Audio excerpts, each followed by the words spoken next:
या बातम्यांचे प्रायोजक आहेत मेसर्स पुरुषोत्तम नारायण गाडगीळ, सराफ आणि जवेरी यांच्या शाखा महाराष्ट्रापासून कर्नाटक पर्यंत वेगळ्या वेगळ्या डिझाईन्स आणि आकर्षक डिस्काउंटसह मेसर्स पुरुषोत्तम नारायण गाडगीळ।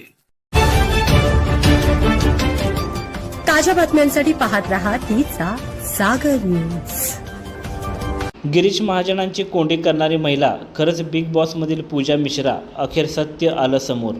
वरळी परिसरात झालेल्या तीव्र वाहतूक कोंडीच्या पार्श्वभूमीवर एका महिलेने राज्याचे ज्येष्ठ कॅबिनेट मंत्री गिरीश महाजन यांना थेट जाब विचारल्याची घटना सध्या मोठ्या चर्चेचा विषय ठरली आहे। या घटनेचा व्हिडिओ सोशल मीडियावर मोठ्या प्रमाणात व्हायरल झाला असून शहरातील वाहतूक व्यवस्थापन आणि व्हीआयपी संस्कृतीवर पुन्हा एकदा प्रश्नचिन्ह उपस्थित झाले आहे। मंगळवारी वरळी येथील ॲनी बेझंट रोड परिसरात भाजपच्या महिला आघाडीने एक मोठी रॅली आयोजित केली होती। संसदेत महिला आरक्षण विधेयकाला विरोधकांनी पाठिंबा न दिल्याच्या निषेधार्थ हा मोर्चा काढण्यात आला होता। या कार्यक्रमासाठी हजारो कार्यकर्त्यांना विविध वाहनांमधून आणण्यात आले होते, तसेच अनेक मान्यवर आणि व्हीआयपी व्यक्तींनी उपस्थिती लावली होती। मात्र या मोठ्या प्रमाणातील गर्दी आणि वाहनांच्या ओघ्यामुळे परिसरातील वाहतूक पूर्णपणे विस्कळीत झाली। वाहतूक पोलिसांकडून परिस्थिती नियंत्रणात ठेवण्यात अपयश आल्याने मुख्य रस्त्यावर प्रचंड कोंडी निर्माण झाली। याच कोंडीत अडकलेल्या एका महिलेने आपला संताप थेट मंत्री आणि पोलिसांवर व्यक्त केला। ही महिला पूजा मिश्रा असल्याची सोशल मीडियावर चर्चा रंगली आहे।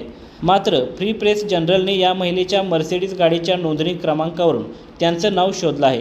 श्रीमती ग्रेवाल असे नाव समजलेल्या या महिलेने आपल्या गाडीतून उतरून मोठ्या आवाजात प्रशासनाला जाब विचारला। त्या गेल्या 1 तासापासून वाहतूक कोंडीत अडकल्या असल्याचे त्यांनी सांगितले। विशेष म्हणजे त्या आपल्या मुलाला शाळेतून आणण्यासाठी निघाल्या होत्या असेही त्यांनी स्पष्ट केले। व्हिडिओमध्ये त्या संतापाने मंत्री महाजन यांच्या दिशेने जाताना दिसतात। पोलीस आणि कार्यकर्त्यांच्या गराड्यात असलेल्या मंत्र्यांना त्यांनी थेट बाहेर जासे सुनावले। रस्त्यावर अनेक नागरिक आपल्या वाहनात बसून हतबल अवस्थेत थांबले आहेत, याकडेही त्यांनी लक्ष वेधले। आंदोलनासाठी रस्ता अडवण्याऐवजी जवळच्या मैदानाचा वापर करायला हवा होता असेही मत त्यांनी मांडले।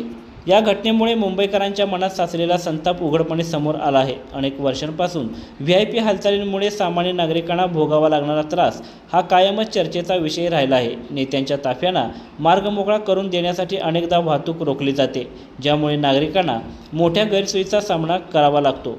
काही प्रसंगी तर रुग्णवाहिन्यांनाही उशीर झाल्याच्या घटना समोर आल्या आहेत। दरम्यान वरळीतील जांभोरी मैदानापासून सुरू झालेला हा मोर्चा NSCI डोमपर्यंत काढण्यात आला होता। या संपूर्ण मार्गावर वाहतूक कोंडीत झाल्याने वाहन चालक, बसमधील प्रवासी तसेच पादचारी यांना मोठा त्रास सहन करावा लागला।